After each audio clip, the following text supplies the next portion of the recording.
ఇక్కడ ఒకడామాత అన్నప్రసాదం అని ఈ బిల్డింగ్లో అన్నప్రసాదం పెడుతున్నారు. ఎక్కడెక్కడి నుంచో అందరూ అన్ని ఊళ్ళ నుంచి వచ్చారు జనం. ఇదిగో వీళ్ళందరూ సేవ చేయడానికి వచ్చారు. మాకు కూడా బాగా సంతోషంగా ఉంది. ఇక్కడ ఫోన్ చేసాము, చాలా బాగుంది భోజనం. ఇక్కడ సర్వీసింగ్ కూడా చాలా బాగుంది.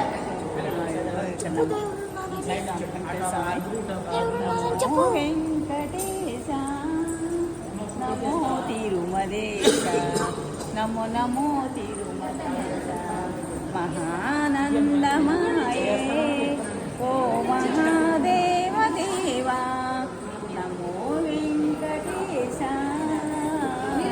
నమో తిరుమలేశ నమో నమో తిరుమలేశ. ఏడు కొండల స్వామి ఎక్కడున్నావయ్యా, ఎన్ని మెట్లెక్కినా కనరావేమయ్య, ఏ చోట